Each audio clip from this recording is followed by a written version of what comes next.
Planning and sustainable development, नियोजन और सतत पोषणीय विकास।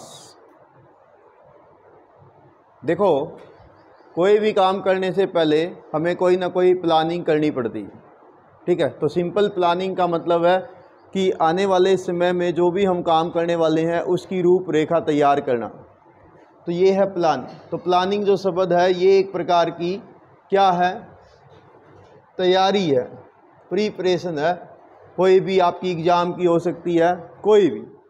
ठीक है, तो इसी प्रकार की जो, यदि हम इसको ब्रॉड टर्म में देखें तो सरकार जो है वो काम करती है इकोनॉमिक डेवलपमेंट के लिए, कि देश का आर्थिक विकास कैसे हो, देश की तरक्की कैसे हो।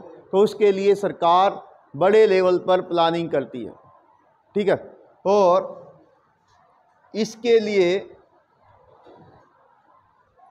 दो प्रकार की टर्म यूज की जाती।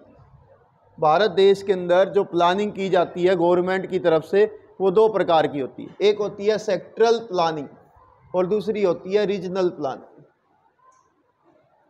सेक्टरल प्लानिंग का मतलब कि एक सेक्टर विशेष, एक क्षेत्र विशेष के आधार पर, जैसे इसमें क्या करते हैं, हम सेट बना देते हैं स्कीमों का या प्रोग्राम का, किस उद्देश्य से, डेवलपमेंट के उद्देश्य से, किन का, वेरियस सेक्टर्स का। अब वो कौन से सेक्टर हो सकते हैं, इकोनॉमी के वे सेक्टर हो सकते हैं, जैसे मान लो एग्रीकल्चर। तो इसमें ये प्लानिंग बनेगी तो वो केवल एग्रीकल्चर सेक्टर की होगी। इसी प्रकार से वो इरिगेशन से रिलेटेड यानी सिंचाई से संबंधित योजना हो सकती है, वो मैन्युफैक्चरिंग इंडस्ट्री से रिलेटेड हो सकती है।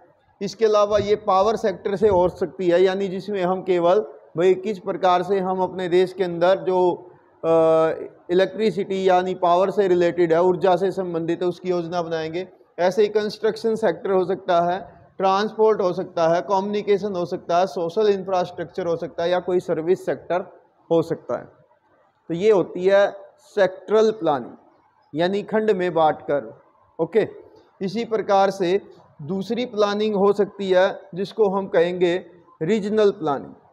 अब रीजनल प्लानिंग में क्या होता है कि किसी स्थान विशेष का ध्यान रखना जो इम्बैलेंस हो गया है, यानी इकोनॉमिक दृष्टिकोण से कोई प्रदेश पिछड़ गए हैं, तो उन प्रदेशों का विकास करना, यानी प्रदेश के आधार पर। जैसे मान लीजिए हम ये छांट लेते हैं कि भाई हम ड्रॉट प्रोन एरिया का डेवलपमेंट करेंगे।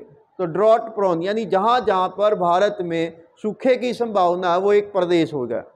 इसी प्रकार से हिली एरिया यानी पहाड़ी एरिया में, अब सारे देश में तो पहाड़ नहीं है, जहाँ जहाँ पर पहाड़ है उन प्रदेशों का डेवलपमेंट करना।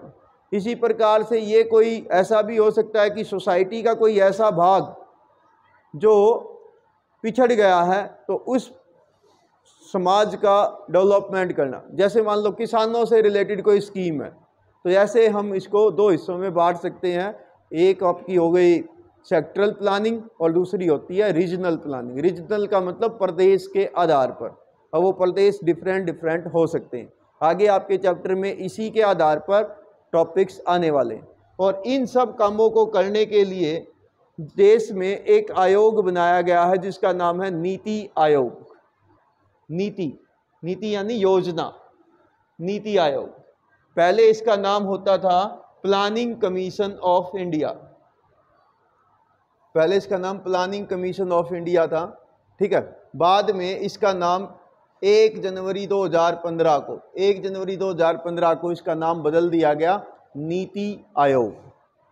ठीक है, और इसका काम क्या है, ये एक प्रकार की सेंट्रलाइज प्लानिंग स्कीम को वो करता है, यानी सेंट्रल गवर्नमेंट की संस्था है जो पूरे देश के लिए योजना बनाती, पूरे देश के लिए नीति निर्धारण यहाँ से होता है, सेंट्रल गवर्नमेंट की है। फिर स्टेटों को और डिस्ट्रिक्ट लेवल पर इसकी व्यवस्थाएं जाती हैं। ठीक है, तो प्लानिंग कमीशन। अब इसका हेड कौन होता है, इसको हेड करता है प्राइम मिनिस्टर। जो भी देश का प्राइम मिनिस्टर होगा वो नीति आयोग का हेड होगा। ठीक है, तो ये इसका मुखिया होते हैं। जो भी प्रधानमंत्री के पद पर होंगे वही बाई डिफॉल्ट इनके हेड होंगे।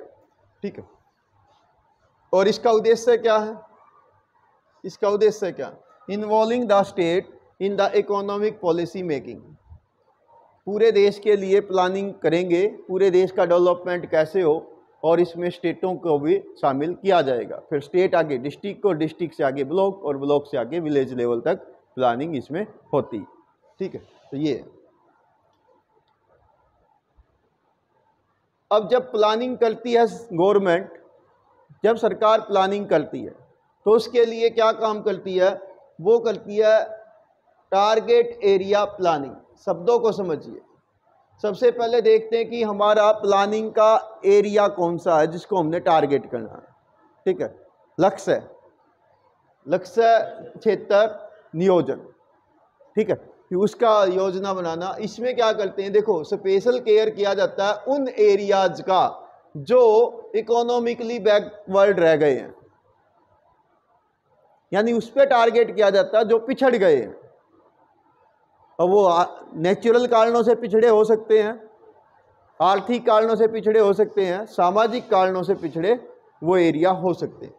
तो इसमें कह रहा है, इसमें इकोनॉमिक डेवलपमेंट रीजन के ऊपर डिपेंड करती है, और वहाँ पर कैसे रिसोर्सेज हैं उसके आधार पर वहाँ पर प्लानिंग की जाती है, और जो भी टेक्नोलॉजी की ज़रूरत पड़ती है उसके आधार पर फिर वहाँ पर हम योजना बनाते हैं। इसको कहते हैं टारगेट एरिया प्लानिंग। और इसका उद्देश्य क्या रहता है, इसमें मेन जोर दिया जाता है। यहाँ पर देखिए, इसमें मेन जोर जो रीजनल इम्बैलेंस है, दो प्रदेश आगे पीछे रह जाते हैं। जैसे आपने एग्रीकल्चर सेक्टर में भी पढ़ा होगा, जैसे जब आप राइस पढ़ रहे थे तो पता चला था कि पंजाब के अंदर राइस जो है वो कॉमर्शियल एग्रीकल्चर के अंतर्गत आती, जबकि यही राइस उड़ीसा के अंदर केवल जीवन निर्वाह कृषि है। तो इस प्रकार से एक राज्य दूसरे राज्य से कहीं ना कहीं किसी न किसी जोग्राफिकल कारण से पिछड़ जाता है, सोशल कारण से पिछड़ सकता है, इकोनॉमिक कारणों से पिछड़ सकता है। तो इस इम्बैलेंस को ध्यान में रख के प्लानिंग की जाती है। और ये जो प्लानिंग कमीशन है, यानी आज की डेट में नीति आयोग है, इसने ये डिपेंड किया था कि टारगेट एरिया और टारगेट ग्रुप, आगे जाकर इसको दो हिस्से बना दिए। नंबर एक टारगेट एरिया। टारगेट एरिया जैसे मान लो ड्रॉट प्रोन एरिया, जैसे फ्लड प्रोन एरिया, जैसे मान लो अर्थक्वेक जोन या एवेलांच प्रोन एरिया। इसी प्रकार से टारगेट ग्रुप के अंदर भाई फीमेल हो सकती हैं, वो कोई गरीब व्यक्ति हो सकता है, इसके अलावा इसमें कोई अनपढ़ व्यक्ति हो सकता है। तो अलग अलग ग्रुप, सोशल ग्रुप हो सकते हैं।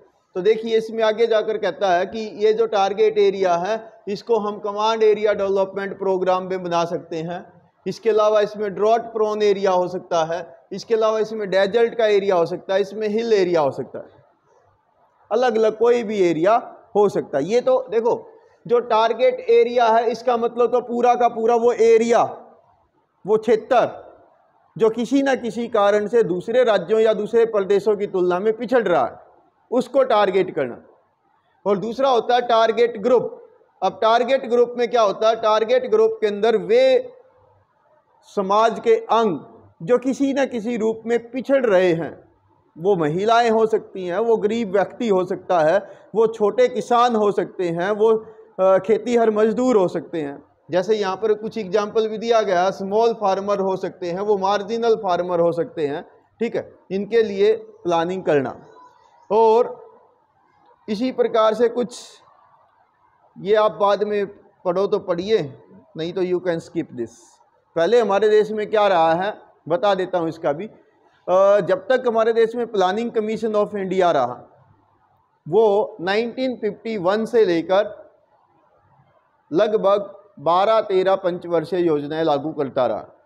हर 5 साल में 5 साल के लिए योजनाएं बनती रही। सबसे पहली लागू हुई थी 1951 से 56 तक, दूसरी 56 से लेकर 61 तक। ऐसे कई सारी योजनाएं लागू हुई। बीच बीच में हालांकि बहुत सारे कारणों से उसमें ब्रेक भी आए। वो पॉलिटिकल कारण हो सकते थे, कोई वो फ्लड वगैरह के कारण या जोग्राफिकल कारण रहे। बाद में 1 जनवरी 2015 को प्लानिंग कमीशन को चेंज कर दिया गया और बना दिया गया नीति आयोग। लेकिन काम अभी वही है, एक टारगेट एरिया पर अप्रोच होती है और दूसरी होती है टारगेट ग्रुप पर। ठीक है, तो इस आधार पर अब टारगेट एरिया के आधार पर जो आपका फर्स्ट टॉपिक है वो है हिल एरिया डेवलपमेंट प्रोग्राम। देखो नाम से पता चल रहा है इस योजना का उद्देश्य क्या है, हिली एरिया का डेवलपमेंट करना। ठीक है, अब इसमें क्या होगा, ये सबसे पहले तो आप बताओगे कि hill area development programme launch किया गया था भारत सरकार के द्वारा 5th पंचवर्षीय योजना के तहत 1974 से 1979 के बीच में थी ये पंचवर्षीय योजना। इसके अंतर्गत hill area development programme launch किया गया था। कितने डिस्ट्रिक्ट में? देश के 15 डिस्ट्रिक्ट में लॉन्च किया था। देश के 15 डिस्ट्रिक्ट इसमें शामिल किए गए थे, पूरे देश के अलग अलग एरिया के। जैसे आप बताओगे जो प्रेजेंट का उत्तराखंड है उस टाइम में उत्तर प्रदेश होता था, उस टाइम का हिली एरिया यानी जो उत्तर प्रदेश था उस टाइम। आज जो उत्तराखंड है ये उस टाइम उत्तर प्रदेश ही होता था, और ये सारा हिली एरिया जो आज प्रेजेंट में उत्तराखंड है तो ये शामिल किया गया। इसके अलावा मिकीर हिल और नॉर्थ कछार हिल ये आसाम में है, इसको टारगेट में लिया गया था। दार्जिलिंग डिस्ट्रिक्ट वेस्ट बंगाल का ये हिली एरिया है, उसको लिया गया था। और नीलगिरी हिल्स ये तमिलनाडु में है। ये प्रमुख टारगेट एरिया रहे हैं। ठीक है, आप इनको जब नोट्स तैयार करो तो उल्टे भी लिख सकते हो, पहले स्टेट लिखिए डैश लगाकर सामने ये एरिया लिखिए तो सीक्वेंस में हो जाएंगे। ठीक है, स्टेट पहले लिख लेना और सामने इनको एरिया को लिख देना। इसी प्रकार से इसके लिए एक कमेटी बनाई गई थी 1981 के अंदर, जो नेशनल कमेटी थी डेवलपमेंट ऑफ बैकवर्ड एरिया। इसने रेकमेंड किया था कि जो हिली एरिया है देश के, और वो उसका एक नियम बना दिया गया, हिली एरिया में शामिल किया गया 600 मीटर एंड अबव, जिसका सी लेवल से जो मीन सी लेवल से उसकी ऊंचाई 600 मीटर एंड अबव हो। लेकिन शर्त एक और थी, नॉट कवर द ट्राइबल सब प्लान, यानी वहाँ पर पहले से ही कोई जनजातीय योजना ना चल रही हो।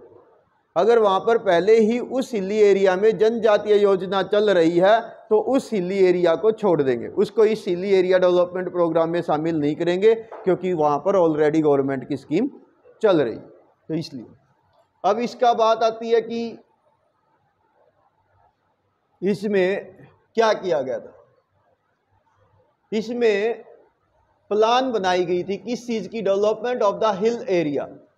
वहाँ की ट्रोपोग्राफी को ध्यान में रख के, तो देखो ये कहता है कि keep in the view, mind में रखते हुए किस चीज़ को, वहाँ की ट्रोपोग्राफी यानी वहाँ की ऊंचावच कैसा है, वहाँ की इकोलॉजी कैसी है, पारितंत्र कैसा है, वहाँ का सोशल एंड इकोनॉमिक स्टेटस कैसा है।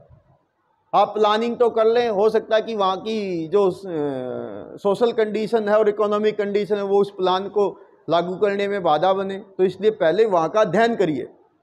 ठीक है, ये ऐसा ही है कि मान लो एक विद्यार्थी जिसका कैचिंग पावर कम है और उसको एक साथ दे दिया जाए कि बेटा कल 4 चैप्टर कर लेना, तो ये प्लानिंग तो फिर फ्लॉप हो जाएगी।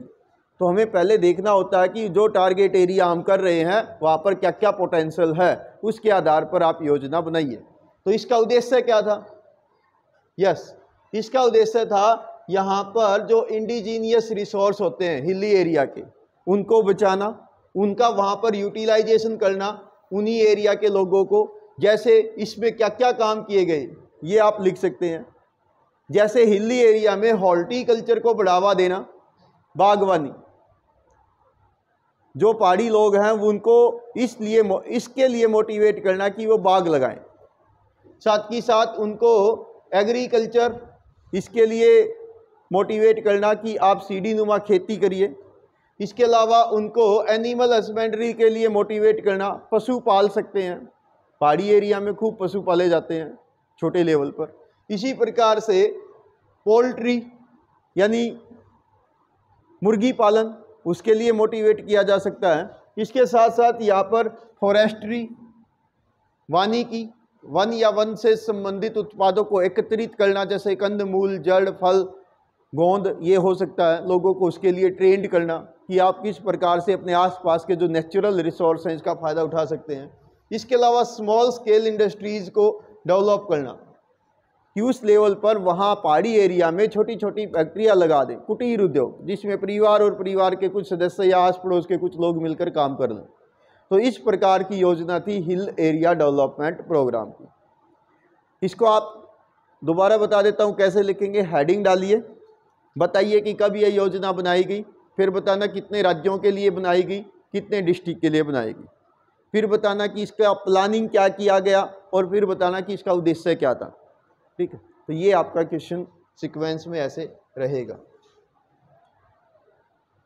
इसी प्रकार से ऐसी ही दूसरी एक स्कीम थी, उसको बोलते हैं ड्रॉट प्रोन एरिया प्रोग्राम। अब जैसा पिछले क्वेश्चन में हिल था, यहाँ पर क्या है, किसकी प्लानिंग करनी है, जहाँ पर सूखा गिर सकता है, अकाल आ सकता है, यानी जहाँ पर लंबे समय तक बारिश ना हो, ऐसे एरिया की प्लानिंग करना। तो ये है ड्रॉट प्रोन स्कीम। लेकिन आप देखेंगे कि ये स्कीम 4th पंचवर्षीय योजना में लागू की गई थी, यानी हिली एरिया डेवलपमेंट प्रोग्राम से पहले ये लॉन्च हुई थी। ये हुई थी 1969 से 1974।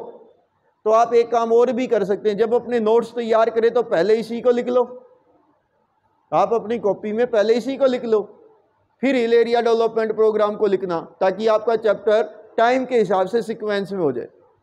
पहले ये प्लानिंग था। इसका उद्देश्य क्या था? यस, ये जो ड्रॉट प्रोन एरिया थी, ड्रॉट प्रोन एरिया जो प्रोग्राम था, इसका उद्देश्य क्या था? Provide the employment to the people in the drought prone area. जो सूखा संभावित क्षेत्र है उनके वहाँ के लोगों को रोजगार उपलब्ध कराना।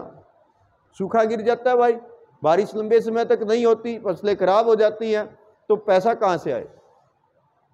उसके लिए लोगों के लिए प्लानिंग करना गवर्नमेंट की तरफ से। तो ये था।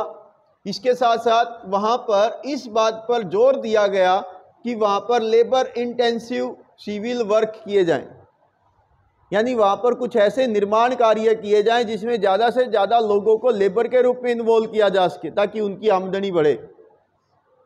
ठीक है, यानी मशीनी का काम कम, लेबर इंटेंसिव ज़्यादा, यानी मानवीय श्रम की इस पे जोर दिया गया। क्यों दिया गया? क्योंकि मान लो एक मशीन आपने लगा दी, वो 10-20 आदमियों का काम अकेली कर देगी, तो 10-20 आदमी बेरोजगार हो जाएंगे। तो जानबूझ के सरकार ने ड्रॉट प्रोन एरिया में ऐसी योजना रखी गई कि वो लेबर इंटेंसिव हो, उसमें ज़्यादा से ज़्यादा लेबर को काम में लगाया जाए, ताकि उनको डेली वेजेस मिल सके। ठीक है, ताकि उनका गुजारा चल सके। तो इस प्रकार की प्लानिंग करना। इसके लिए जैसे क्या क्या करना, जैसे बेसिक इंफ्रास्ट्रक्चर बनाना, इलेक्ट्रिसिटी की व्यवस्था करना, भाई पोल गाड़ने हैं, उस पर वायरिंग कसनी है, तो इस प्रकार के काम हो गए। रोड बनाना, मार्केट बनाना, क्रेडिट या सर्विसेज प्रोवाइड करना, ये सब इसमें शामिल है। तो इसके साथ साथ नेशनल जो कमेटी थी डेवलपमेंट बैकवर्ड एरिया प्लानिंग की, उसने रेकमेंड किया था इसके लिए क्या, कि ये लगभग अभी आएगा आपको, एक मिनट, हाँ, ये जो कमेटी थी और प्लानिंग कमीशन ऑफ इंडिया था, इसने रेकमेंड किया था कि उस टाइम 67 डिस्ट्रिक्ट को आइडेंटिफाई किया गया था। देश के लगभग 67 डिस्ट्रिक्ट को ये आइडेंटिफाई किया गया कि ये एरिया सूखा संभावित एरिया, यहाँ पर ड्रॉट हो सकता है, यानी यहाँ पर बारिश कम हो सकती है, यहाँ पर पानी की कमी हो सकती है, यहाँ पर फसलें सूख सकती हैं। और बाद में इरिगेशन कमीशन जो 1972 की रिकमेंडेशन आई, उसने क्या किया, उसने उस एरिया को भी शामिल कर दिया किसी भी डिस्ट्रिक्ट का जिसमें 30% हिस्सा, ठीक है, उसने ये क्रिएशन किया कि जो इरिगेटेड एरिया है उसका डीमार्किंग की गई ड्रॉट प्रोन एरिया के रूप में। यदि वहाँ पर 30% यानी किसी डिस्ट्रिक्ट का 30% एरिया ऐसा हो सकता है जिसमें पानी तो हो लेकिन उस एरिया में पानी ना पहुँच रहा हो, तो उसको भी हम ड्रॉट प्रोन एरिया मान लेंगे। यानी जरूरी नहीं है कि पूरा का पूरा डिस्ट्रिक्ट ही ड्रॉट प्रोन एरिया घोषित किया जाए, किसी डिस्ट्रिक्ट का 30% एरिया तक को भी ड्रॉट प्रोन एरिया में रेकमेंड किया जा सकता है यदि वहाँ पर पानी अवेलेबल ना हो। इसी प्रकार से इसमें कौन से एरिया शामिल किए गए, वे एरिया शामिल किए गए जो या तो सेमी अराइड थे या पूरी तरह से अराइड थे। यानी अर्ध शुष्क और शुष्क, जैसे थार डेजर्ट, जैसे गुजरात के कुछ हिस्से, पंजाब हरियाणा के दक्षिणी जिले, इसके अलावा मध्य प्रदेश, छत्तीसगढ़ के कुछ हिस्से, उत्तर प्रदेश के दक्षिणी भाग, महाराष्ट्र का पूर्वी भाग, जहाँ आज तेलंगाना है उस टाइम में आंध्र प्रदेश था, तो आंध्र प्रदेश का वो वाला तेलंगाना पठार का एरिया, रॉयल सीमा, तो ये प्रमुख कुछ एरिया थे जिनको ड्रॉट प्रोन एरिया में शामिल किया गया। ठीक है, तो ये आगे आपके हैं भी, यहाँ से आप इसको नोट कर लेंगे। देखो मध्य प्रदेश, मराठवाड़ा, मराठवाड़ा का मतलब महाराष्ट्र का पूर्वी भाग जहाँ नागपुर है, रॉयल सीमा तेलंगाना, ठीक है, कर्नाटका प्लेट्यू, इंटीरियर पार्ट और जो भारत के मध्यवर्ती हिली एरिया हैं, पहाड़ी एरिया, जैसे मालवा पठार हो गया, जैसे राजस्थान का डेजर्ट हो गया, जैसे गुजरात में कच्छ का रण हो गया, तो ऐसे एरिया, इनको जो है ड्रॉट प्रोन एरिया माना गया। और पंजाब हरियाणा के भी वो एरिया जहाँ पर कम बारिश होती है, जैसे हमारा दक्षिण पश्चिमी डिस्ट्रिक्ट्स। ठीक है, ये आप शामिल करेंगे। नेक्स्ट है आपकी भरमौर रीजन, ये केस स्टडी के रूप में है। तो ये आपका देखो दो तरीके से आ सकता है, आपके पेपर में ये लिखने में आएगा और ये केस स्टडी के रूप में दिया जाएगा। अगर केस स्टडी में आएगा तो ऑलरेडी लिख के आएगा पेपर में, उसमें से आइडेंटिफाई करके छांट के उत्तर लिखने हैं जो भी आपसे पूछे जाएं। अदरवाइज आपने इसको अपने हिसाब से यहाँ पर सीखिए और फिर लिखिए। तो देखो नंबर 1 बताओगे, जो भरमौर है, ये भरमौर और होली दो तहसील मिलकर चंबा डिस्ट्रिक्ट हिमाचल प्रदेश का एक प्रदेश है, जिसको हम भरमौर ट्राइबल एरिया कहते हैं। भरमौर, भरमौर एक तहसील का नाम है, चंबा डिस्ट्रिक्ट है, हिमाचल प्रदेश है। ठीक है, इसकी लोकेशन यदि आप देखोगे, लैटिट्यूडनल लोकेशन तो वो 32 डिग्री नॉर्थ के आसपास है और लैटिट्यूडनल लोकेशन 36 डिग्री ईस्ट के आसपास है। ये आपको याद रह जाए तो दी बेस्ट है, नहीं याद रहे तो you can skip this line, आप इस लाइन को छोड़ के आगे बढ़ जाइए। ये जरूर बता देना कि ये हिमाचल प्रदेश में है, चंबा डिस्ट्रिक्ट में है, भरमौर तहसील है, साथ में होली तहसील, दोनों को मिलाकर एक ट्राइबल एरिया घोषित किया गया। हाँ, आप ये जरूर बता देंगे कि इसका एरिया लगभग 1818 स्क्वायर किलोमीटर के आसपास है, लगभग आपके सोनीपत डिस्ट्रिक्ट के एरिया के बराबर मान लिए। ठीक है, इसी प्रकार से इसकी ऊंचाई, समुद्र तल से यदि ऊंचाई की बात करो तो वो 1500 मीटर से लेकर और 3700 मीटर के बीच है, यानी शिवालिक और मध्य हिमालय लगभग इतनी सी ऊंचाई इसकी है इस एरिया की। ठीक है, यहाँ पर जो लोग रहते हैं वो है गद्दी, यहाँ पर गद्दी चरवाहे रहते हैं जो यहाँ के मूल निवासी हैं। गद्दी, गद्दी शब्द का मतलब होता है वहाँ की भाषा में हिल, यानी पहाड़ी। गद्दी शब्द का मतलब है पहाड़ी, हिल। ठीक है, तो ये वहाँ के मूल लोग हैं। इसके चारों ओर, इस भरमौर के चारों ओर ऊंचे पहाड़ हैं। इसके एक तरफ पीर पंजाल है, दूसरी तरफ धौलाधार है, लेकिन ध्यान रखेंगे पीर पंजाल इसके नॉर्थ में है, धौलाधार इसके साउथ में। यानी अगर मैं ऐसे एक पहाड़ बना देता हूँ और यहाँ पर एक एरिया मान लेता हूँ कि ये भरमौर है, तो इसके ये हो गया नॉर्थ और ये हो गया साउथ। तो नॉर्थ के अंदर ये पीर पंजाल है और साउथ के अंदर ये धौलाधार है। आपने देखा होगा आपके पेपर में ए और आर से रिलेटेड क्वेश्चन आते हैं, तो हो सकता है ऐसे सेंटेंसों को आपके उसमें दे दिया जाए और केवल इसमें नॉर्थ और साउथ को रिवर्स कर दिया जाए। तो ऐसे छोटे छोटे से क्वेश्चन बनाए जाते हैं जिसमें आपने वो सेंटेंस पढ़ रखा होता है लेकिन उसमें थोड़ा सा कुछ चेंज कर देते हैं। तो ध्यान रखेंगे पीर पंजाल नॉर्थ में है भरमौर के और धौलाधार इसके साउथ में है। साउथ का मतलब हमारी ओर है। ठीक है, तो ये यहाँ पर कुछ नदियाँ बहती हैं जिसमें सबसे प्रमुख नदी है रावी। रावी नदी यहाँ पर बहती है, बाकी की इसकी सहायक नदियाँ हैं। ठीक है, उनको आप पढ़ सकते हैं, उसमें बुधिल है एक, इसके अलावा टुंडेन है, ये इसकी कुछ सहायक नदियाँ याद रह जाएं तो ठीक है, अदरवाइज मेन रिवर को जरूर याद रख लेंगे कि यहाँ पर रावी नदी बहती है। जो पंच नदियाँ ना, पंजाब जिससे आप बोलते हैं, 5 नदियाँ सतलुज, ब्यास, रावी, चिनाब, झेलम, उनमें से एक नदी यहाँ भरमौर के पास से, भरमौर के बीच से जाती है। ठीक है, यदि आप रिवर के आधार पर इस एरिया को बांटना चाहें तो आप इसको 4 हिस्सों में बांट सकते हैं। फिजियोलॉजिकल डिवीजन, भौतिक रूप से आप इसको 4 हिस्सों में बांट सकते हैं इस प्रदेश को। ठीक है, एक होली तहसील ही है ये, एक कानी है, एक कुगती है, इसके अलावा एक टुंडहा है, इन एरिया में बांट सकते हैं। ठीक है, ये भी वही है, फिर कहूँगा कि याद रह जाए तो दी बेस्ट है, नहीं याद रह जाए तो केवल इतना जरूर लिख देना कि भौतिक रूप से इस प्रदेश को 4 हिस्सों में बांटा गया है। कौन से 4 हैं वो नहीं याद है तो यू कैन स्किप।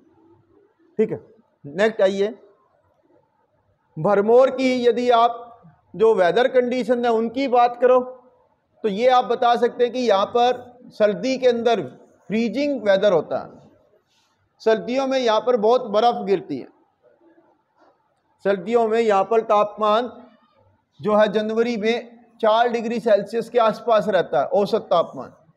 ठीक है, और जुलाई में लगभग 26 डिग्री सेल्सियस रहता है। यानी आप ये कह सकते हैं कि जून जुलाई यहाँ पर मृदुल होते हैं, सुहावना मौसम होगा, लेकिन सर्दियाँ जो है वो बड़ी ही कड़ाकेदार सर्दियाँ होंगी। Mean monthly temperature 4 degree Celsius है, तो और भी नीचे वो जाएगा। ठीक है, तो ये इस मैप को आप एक बार ज़रूर देख लेंगे, ये कभी कभी आपके सोर्स बेस्ड में आएगा। तो देखिए ये आपका हिमाचल प्रदेश का चंबा डिस्ट्रिक्ट है, उस चंबा डिस्ट्रिक्ट का ये सबसे पूर्वी भाग है भरमौर, यहाँ से ये रावी रिवर बहती है यहाँ पर।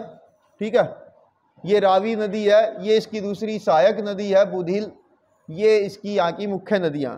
ये 4 इसके प्रमुख रीजन हैं जो आपने अभी पढ़े थे। ठीक है, तो ये 4 प्रमुख इसके भौतिक भाग हैं, इनको आप बता देंगे। और यहाँ पर रावी और इसकी सहायक नदियाँ बहती हैं। इधर आपको ये नॉर्थ की ओर जो है पीर पंजाल है, इधर जो है धौलाधार की श्रेणी है। ठीक है, तो ये आप इसमें बताएंगे। अब आगे जो बात आती है कि इस एरिया को, ये जो भरमौर एरिया है, इसको 21 नवंबर 1975 को ट्राइबल एरिया नोटिफाइड किया गया था। सरकार ने एक नोटिफिकेशन जारी किया 21 नवंबर 1975 को, 21 नवंबर 1975 नोटिफाई कर दिया गया कि ये एरिया जो गद्दी सोसाइटी है, गद्दी समुदाय है, कम्युनिटी है, इसको ट्राइबल एरिया में शामिल किया जाता है, जनजातीय लोगों में इसको शामिल किया गया। ठीक है, जो गद्दी कम्युनिटीज़ है। और ये जो गद्दी कम्युनिटीज़ हैं ये एक काम करते हैं, उसका नाम होता है ट्रांसह्यूमेंस। ट्रांसह्यूमेंस का मतलब होता है ऋतु प्रवास। ठीक है, ऋतु के अनुसार ये प्रवास करते हैं। कैसे करते हैं? मान लो ये ऊंचा पहाड़ी एरिया है, तो सर्दियों में क्या होगा, ऊपर पहाड़ों पर बर्फ गिरेगी, तो ये नीचे आ जाएंगे वैली में, विंटर में ये वैली में आ जाएंगे। ठीक है, और जब समर आएगा तो ये वापिस हिली एरिया की और यहाँ की ओर चले जाएंगे समर सीजन में। तो ये आप बताएंगे, ये ऊंचे पहाड़ों से नीचे वैली की ओर और नीचे वैली से ऊपर पहाड़ों की ओर माइग्रेशन करते हैं। 6 महीने ये सर्दियों में वैली में रहेंगे, 6 महीने गर्मियों में पहाड़ की चोटियों की ओर रहेंगे, ढलानों पर, क्योंकि सर्दियों में चोटियों पर बर्फ बहुत गिरती है और गर्मियों में वैली में गर्मी बहुत पड़ती है, गर्मी इकट्ठी हो जाती है। तो इसलिए ये लोग करते हैं ऋतु प्रवास। कभी कभी आपसे अलग पूछा जाएगा कि ऋतु प्रवास क्या होता है, ट्रांसह्यूमेंस क्या होता है। ठीक है, ट्रांस का मतलब होता है आर पार, ह्यूमेंस का मतलब लोगों का आर पार चले जाना, यानी पहाड़ के आर पार, एक बार ऊपर एक बार नीचे चले जाना। ठीक है, ये तो क्या है कि ये लोग गद्दी भाषा बोलते हैं। ये आप बता दो कि गद्दी लोग हैं, गद्दियाली भाषा बोलते हैं। यहाँ की क्लाइमेट बहुत ही कठोर है, हार्श क्लाइमेट कंडीशन है, वो आप बता दोगे। अब क्या है, आपने जो बताना है कि जब 21 नवंबर 1975 को इसको नोटिफाइड किया गया एक ट्राइबल एरिया के रूप में, तो यहाँ पर पहले क्या था, बाद में क्या हुआ, तो आप बताओगे। देखो पहले क्या था, 2011 की जनगणना के अनुसार यहाँ पर केवल 39,113 आदमी रहते थे। जनसंख्या घनत्व यहाँ पर केवल 21 व्यक्ति है। 21 व्यक्ति का मतलब देश में देखो उस टाइम भारत में जनसंख्या घनत्व 382 है, जबकि यहाँ पर केवल 21 व्यक्ति रहते हैं। और ये लोग इकोनॉमिकली और सोशली बैकवर्ड हैं। सबसे बैकवर्ड मान लो हिमाचल प्रदेश के, सबसे पिछड़े हुए हैं, और इनके डेवलपमेंट के लिए सरकार ने काम किया, ये विकसित हो जाएं, इसीलिए सरकार ने इस एरिया को नोटिफाइड किया था। और यहाँ पर कुछ ऐसे काम शुरू किए जिनको हम बोलते हैं, उसको बोला जाता है integrated tribal development programme, ITDP ये बोला जाता है। ये 5वीं पंचवर्षीय योजना के तहत ही लागू की गई थी। जो गद्दी समुदाय है इसको शेड्यूल्ड ट्राइब में डाल दिया गया था, और यहाँ पर जो लोग हैं वो ज़्यादातर खेती या खेती से संबंधित कार्य करते हैं। अलाइड एक्टिविटीज़ का मतलब होता है उसी से संबंधित कार्य करना। बाद में होता क्या है, जब ये नोटिफाई किया गया तो इसका उद्देश्य क्या था, इस ITDP प्रोग्राम का उद्देश्य क्या था, यहाँ के लोगों के जीवन में इम्प्रूवमेंट करना, ठीक है, improve the quality of the life, यहाँ के लोगों का जीवन स्तर सुधारना। अब इसके लिए क्या क्या किया भाई, किया क्या क्या इसके लिए? इसके लिए जो जो काम किया वो यहाँ है आपके लिए। नंबर 1, वहाँ पर स्कूल खोले गए, वहाँ पर हेल्थ केयर की सेंटर बनाए गए, प्राइमरी हेल्थ सेंटर, वहाँ पर पोर्टेबल वाटर की सुविधा दी गई, क्योंकि पानी जम जाता, अब पानी बाहर से भेज रहे हैं ताकि वो जमे ना, डबल लेयर की टंकी वगैरह बनाकर। रोड बनाए गए, वहाँ पर मोबाइल के टावर लगाए गए या वायर पहुँचाएगी, ठीक है, कम्युनिकेशन। इसके अलावा इलेक्ट्रिसिटी यहाँ पर पहुँचाई गई। ये सारे काम वहाँ पर किए। अब इसका रिजल्ट क्या होता है, अब इसका रिजल्ट क्या होता है, देखिए ये आप बाद में बताओगे कि इसका रिजल्ट क्या हुआ भाई। ये जो ITDP प्रोग्राम लॉन्च किया गया, इसका रिजल्ट क्या हुआ? तो रिजल्ट ये हुआ कि वहाँ पर किस चीज़ में इंक्रीज हुआ। नंबर 1, लिटरेसी रेट, पढ़ाई का स्तर बढ़ गया। दूसरा, वहाँ पर जो सेक्स रेशो था, लिंगानुपात था, जो इसमें डिक्लाइन था, वो इम्प्रूव हो गया। यानी अब वहाँ पर कन्या भ्रूण हत्या जैसे काम नहीं होते, वहाँ पर लड़कियों की जो संख्या वो धीरे धीरे बढ़ गई। एक उदाहरण से ले लो, ये उदाहरण जरूर लिख देना कि वहाँ पर देखिए फीमेल लिटरेसी रेट जो केवल 1.88% था 1971 में, यानी ये प्रोग्राम लॉन्च करने से पहले वहाँ पर 100 में से केवल 2 महिलाएं भी पढ़ी लिखी नहीं थी। और जब ये प्रोग्राम लॉन्च हुआ और उसके बाद 2011 का सेंसस हुआ तो वहाँ पर 65% महिलाएं पढ़ी लिखी हैं, और 65 देश का एवरेज है। यानी जितने भारत के अन्य देश की महिलाएं पढ़ी लिखी हैं, यहाँ भरमौर की भी उतनी महिलाएं पढ़ी लिखी हो गई। ये इस प्रोग्राम का इफेक्ट रहा, पॉजिटिव इफेक्ट। इसके अलावा जो डिफरेंस था मेल और फीमेल लिटरेसी में, वो भी बराबर हो गया, यानी उसमें भी काफ़ी इम्प्रूवमेंट हुआ, ठीक है। इसके अलावा यहाँ पर एग्रीकल्चरल और पोस्टल से रिलेटेड जो इकोनॉमिक थी उसमें इम्प्रूवमेंट हुआ। यहाँ पर फूड ग्रेन की खेती की जाने लगी, लाइव स्टॉक का प्रोटेक्शन हुआ, यानी पशुपालन हुए। इसके अलावा देखो यहाँ पर कैश क्रॉप बढ़ गई, कैश क्रॉप्स, नकदी फसलें बोने लगे अब लोग यहाँ के, यानी जिससे पैसा मिलता, जैसे मटर बो रहे हैं, दालें बो रहे हैं, इनकी खेती की जाने लगी। इसके अलावा धीरे धीरे और क्या हुआ, और क्या कहता है कि यहाँ पर पोस्टलिज्म में डिक्लाइन आया। जो लोग ये ट्रांसह्यूमेंस करते थे अब वो धीरे धीरे थोड़ा कम हो रहा है। अब लोग एक स्थान पर रुककर काम कर रहे हैं, और इससे लोगों के अंदर जो स्टेबिलिटी है वो आ रही है। इसके साथ साथ अब ये लोग जब विंटर में हार्श क्लाइमेट कंडीशन आती हैं तो ये कांगड़ा चले जाते हैं, जो इनके पास का एरिया, उसमें जाकर ये क्या करते हैं, माइग्रेट कर जाते हैं वहाँ पर, और वहाँ पर लेबर का काम कर लेते हैं। लेबर में चाहे ये वहाँ पर घोड़े खच्चर चलाएं या ये वहाँ पर टूरिस्ट गाइड बन जाएं, इस प्रकार के ये लोग काम करने लगे। तो ये था इस पे भरमौर रीजन से रिलेटेड क्या था, कैसे इसका इफेक्ट हुआ। देखो इसको आप सीक्वेंस में लिखेंगे। नंबर 1 बताओगे कि ये एरिया कहाँ पर है, दूसरा बताओगे ये स्कीम कब लॉन्च की, तीसरा बताओगे स्कीम से पहले क्या स्थिति थी, और चौथा बताओगे स्कीम लॉन्च करने के बाद क्या प्रभाव पड़ा। ठीक है, तो ये था। ओके।